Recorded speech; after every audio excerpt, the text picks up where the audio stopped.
presencia equitativa y una presencia importante de las mujeres, y esto se está viendo además no solo en los barrios y en los X, sino también en los espacios de decisión de Guayem, en la coordinación, en el plenario, o sea, en la comisión de contenidos de donde estoy yo. De hecho, por ejemplo, desde el equipo feminista, de las 5 personas que dinamizamos todos los contenidos de Guayem, 3 venimos del eje feminista, ¿no? Con lo cual estamos metiendo ahí la cuchara.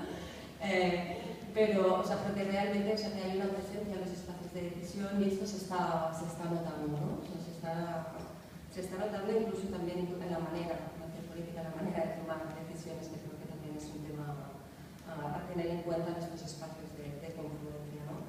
También un poco Guayem, o sea, en este sentido yo creo que viene del 15M, ¿no? Y allí se pusieron en práctica diferentes metodologías de participación, de tener cuidado, ¿no?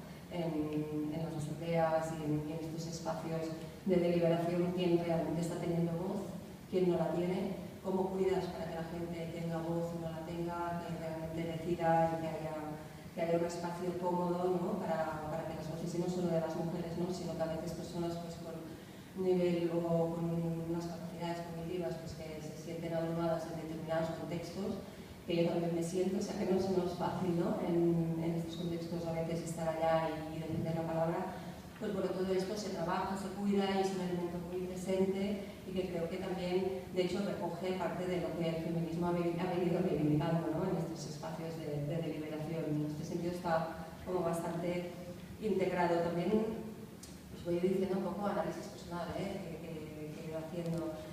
Y también un poco la sensación, y en el caso de Guayem, es de, bueno, entrar en un espacio que por suerte no hay que hacer pedagogía, ¿no? O sea, que no tienes que tener esa actitud de ir explicando cuestiones básicas, o sea, que realmente podemos partir de un punto y decir, bueno, vamos a hablar de objetivos, vamos a hablar de acciones, podemos discutir entre si tu perspectiva feminista es la que es igual o no que la mía, pero no estamos realmente discutiendo cuestiones básicas y haciendo pedagogía sobre cosas, es que si no, ya no avanzamos, ¿no? Y en este sentido, pues esto está allí y también es positivo.